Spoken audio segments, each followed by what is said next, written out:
di aplikasinya saya masih banyak yang belum.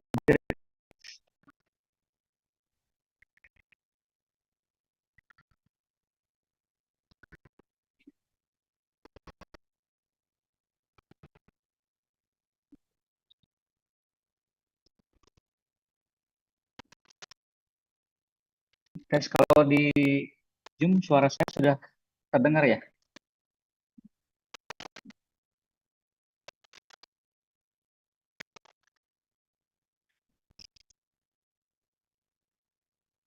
Asli, Orizati, suara saya terdengar di sana.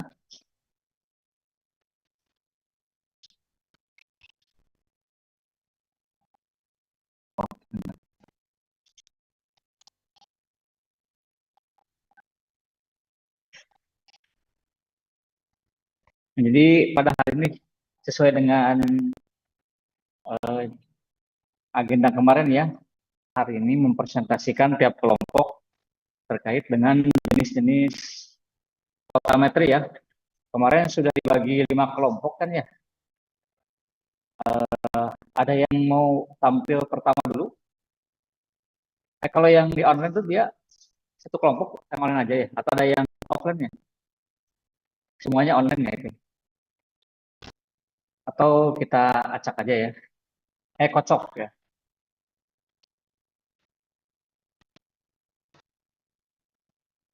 Coba dikocok dulu ya. Ini ya.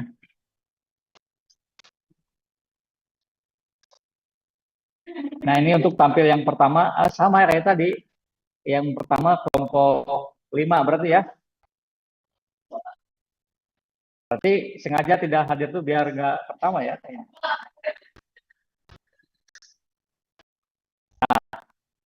Kemudian selanjutnya yang tampil kedua, salam, pas ya sesuai. Yang tampil kedua,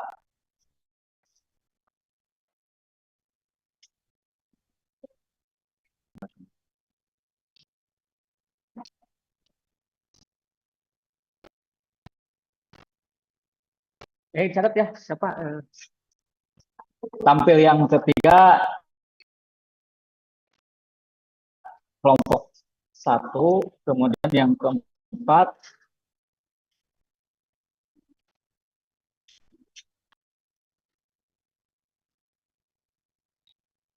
pas ya. Yang tampil keempat kelompok 4, kemudian yang tampil terakhir kelompok 3 ya. Silakan untuk kelompok 5 untuk mempersiapkan diri ya di depan. Kalau yang online Astri, Orijati dan Arias itu kelompok berapa ya? Kelompok 4 ini. Kelompok 4 ya, berarti pas ya di tampil yang keempat.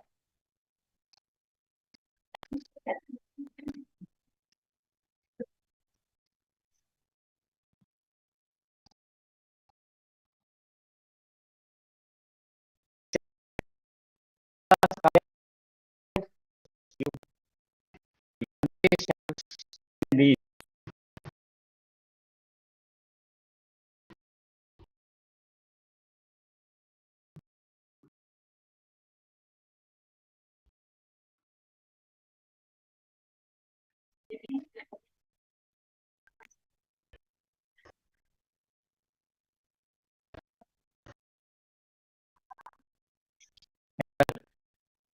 silakan.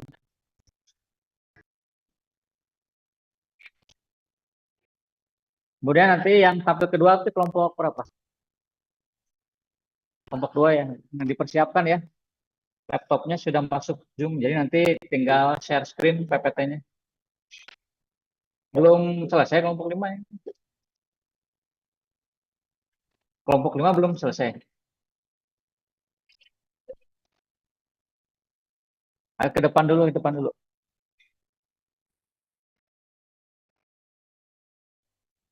Yang lainnya disiapkan laptop dan itunya.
bikin akun dulu, nggak bisa langsung diklik ini.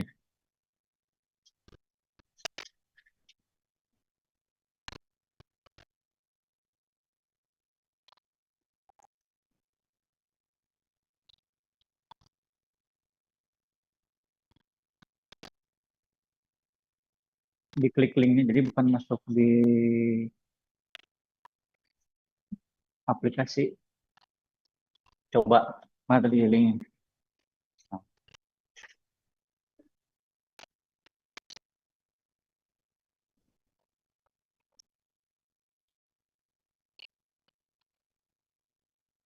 Nah,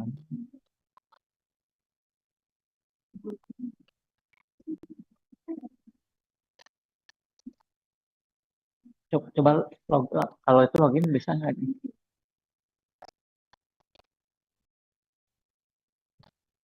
Biasanya ada diklik ke sini, enggak ada ya? Masa di link?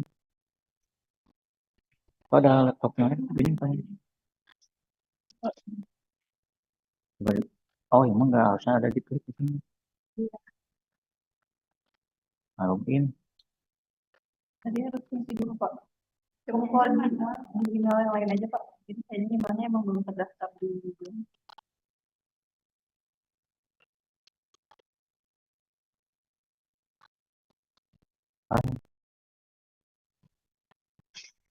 Ada laptop yang lain nggak? Terus ini tuh mau dipakai yang saya mau.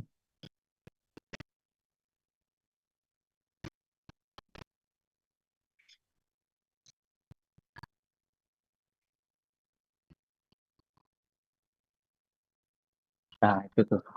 Nah, itu bisa. Foto manual. Coba ininya apa? Passwordnya ya. Eh, ID sama passwordnya ya.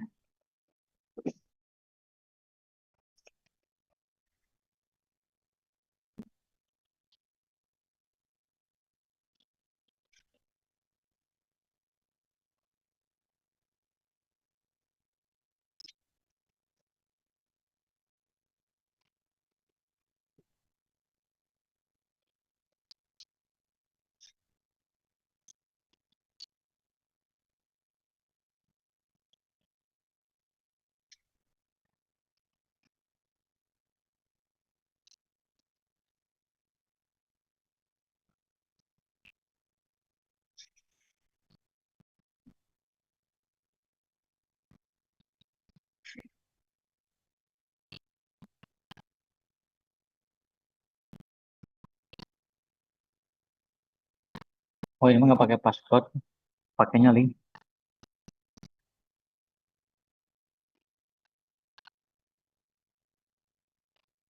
Tapi ini ID-nya tuh dikirim, cuman ini memang nggak pakai password. Atau email siapa tuh yang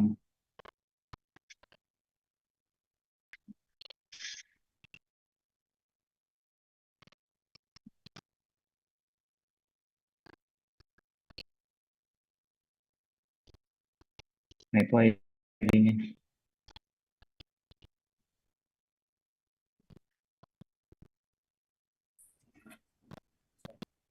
Ya,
Ini apa? oh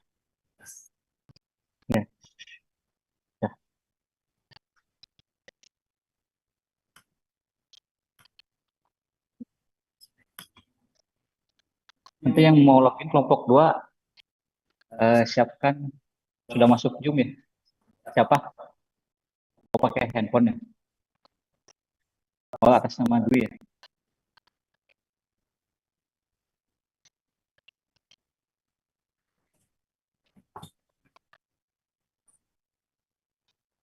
Bismillahirrahmanirrahim. Assalamualaikum warahmatullahi wabarakatuh.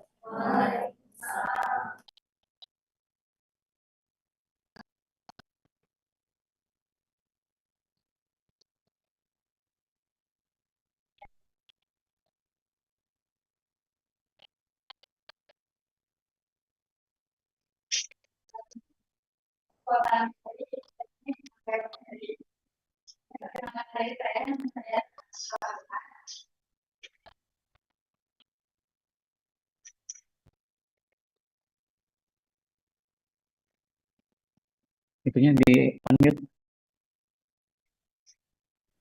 Saya Aulia Zahra. Saya Syifa Putri Setiadi. Saya Intan Aulia.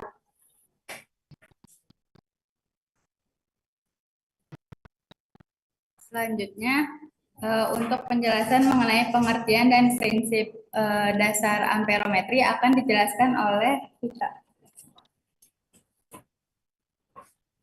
Dan yang pertama di sini kita perlu tahu dulu ya apa itu amperometer.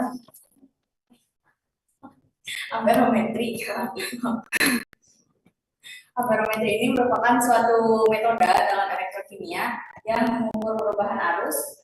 Kemudian dari amperometri ini juga pada prinsip dasarnya didasarkan pada arus difusi terhadap konsentrasi pada potensial dan waktu yang tetap. Arus yang dihasilkan dari reaksi Faraday akan berbanding lurus dengan konsentrasi analitnya. Next.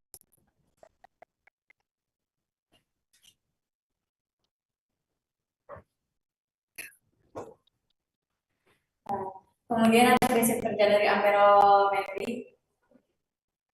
Prinsip kerja dari amperometri ini ketika potensial kerja analit yang terdapat laluannya akan melakukan reaksi konsentrasi analitnya yang dekat dengan elektroda kerjanya itu akan menurun. Kemudian analit lain secara perlahan akan berdifusi ke dalam larutan mendekati elektroda kerja sehingga konsentrasinya menjadi tetap. Selanjutnya akan diteruskan oleh rekan saya. Selanjutnya untuk komponen amperometri itu ada dua, yang pertama ada elektroda kerja, yang kedua ada dan itu elektroda kerja adalah terjadi reaksi. Jadi supaya bisa diukur dengan baik,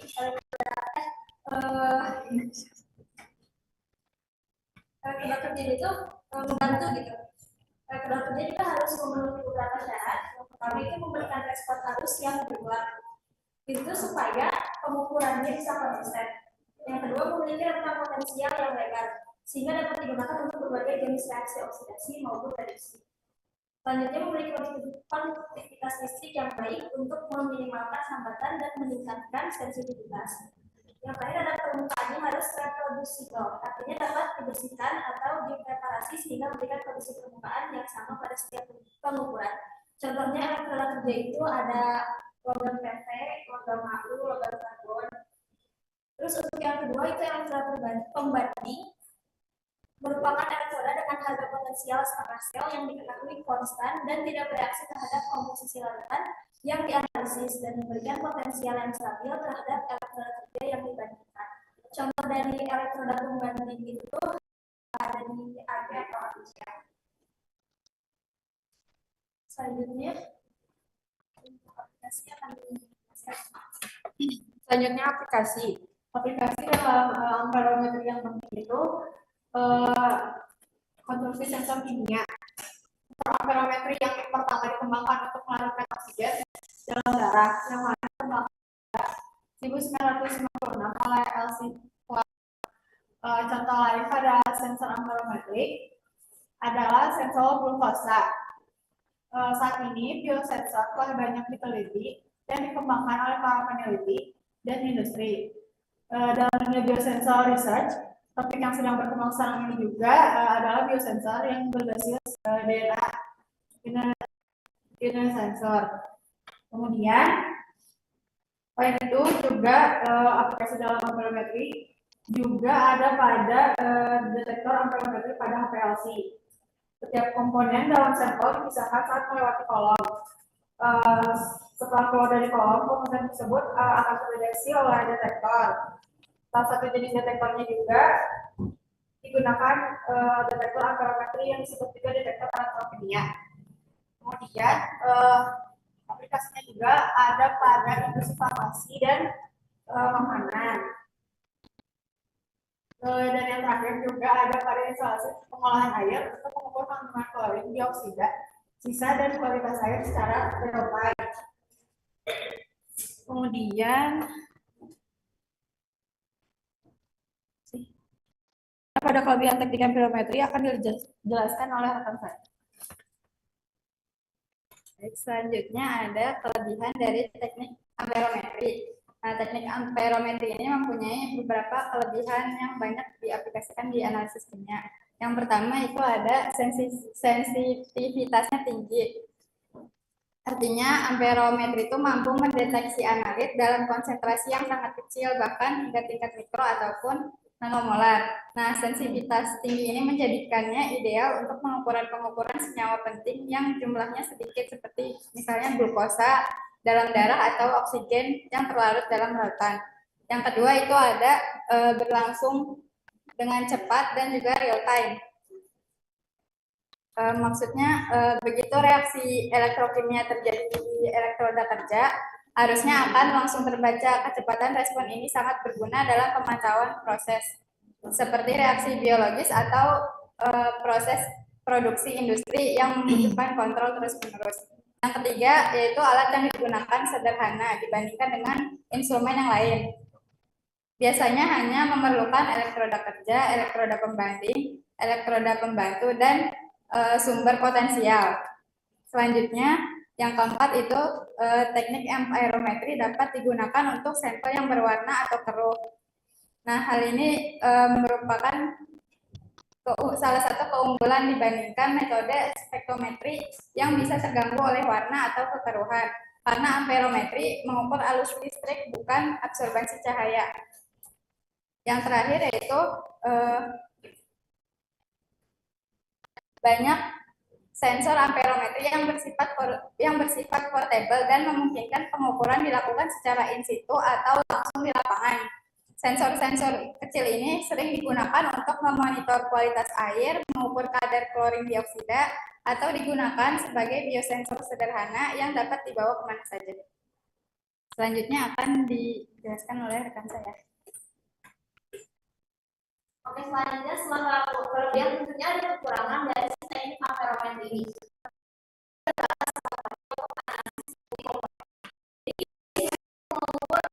Dari beberapa analisis secara bersama atau bareng, karena itu si analisis itu sangat sensitif jadi untuk senyawa elektroaktif. Jadi amperometri ini mendeteksi senyawa yang mengalami reaksi elektrokimia saja pada elektroda kerja. Kemudian ada elektroda kerjanya terhadap pengukuran zat. Jadi dia ini zat tadi itu dapat menyebabkan atau mengurangi si sensitivitas pengukuran si amperometri tersebut. Kemudian yang terakhir ini hanya mengandalkan konstan potensial elektroda. Karena dia hanya mengandalkan potensial elektroda tersebut, jadi dia itu senyawa lainnya juga dapat teroksidasi dan potensial tersebut juga bisa terjadi. Jadi amperometri ini metodenya sangat sensitif, sederhana, tetapi memiliki keterbatasan dalam elektroda. Selain itu dia stabilitasnya itu jangka panjang dan kekurangan juga itu dia hanya pada analisis multi analisis. Selanjutnya ada kesimpulan di mana metode voltammetri dan teknik amperometri ini metode elektrokimia yang mengukur arus difusi pada potensial konstannya untuk menemukan konsentrasi analit elektroaktif. Nah, teknik amperometri ini kelebihan ini sangat sensitif, cepat dan dapat digunakan untuk sampel keruh atau berwarna. Tapi dia juga memiliki keterbatasan atau kekurangannya seperti ketergantungan pada kondisi elektrodanya, kemudian ada kurang selektif untuk multi komponen dan tidak efektif untuk senyawa yang non-radioaktif. Sekian presentasi dari kelompok kami. Jika ada yang ingin bertanya, dipersilakan.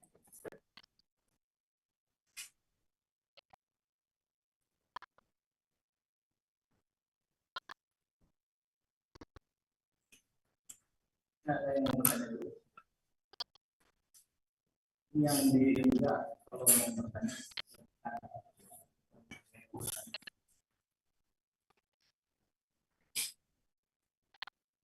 Ada. Boleh teman-teman kalau ada yang mau tanya.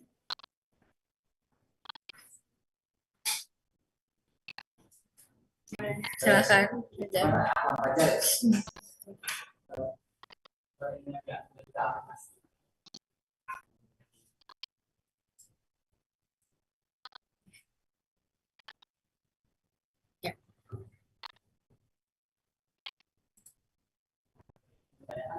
Kita harus di amperometer itu pakai sebagai detektor ya dalam PSI.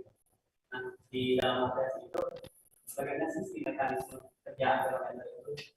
Bagaimana perannya di dalam PSI itu dalam buku analisisnya? Posisinya sebelum kolom apa setelah kolom? Ya, Untuk pertanyaannya kita tampung dulu ya.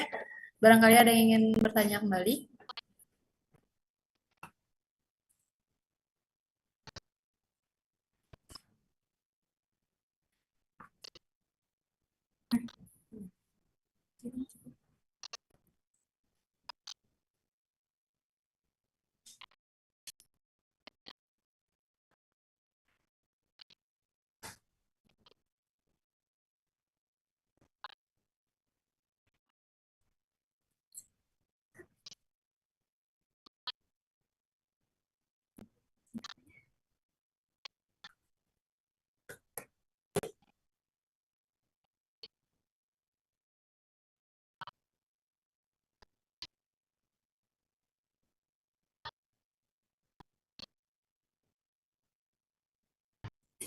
Ya, izin menjawab pertanyaan Fajar ya. Kan tadi pertanyaannya, bagaimana sistem kerja detektor amperometri dalam HPLC? Nah, yang pertama tuh pada HPLC, fase gerak dan sampel itu akan dipisahkan oleh kolom HPLC. Sampel akan masuk ke kolom HPLC untuk dipisahkan berdasarkan interaksi dengan fase diemnya. Setelah itu, fraksi terpisah dalam kolom, yang dimana LWN-nya akan mengalir Recording in progress. detektor amperometri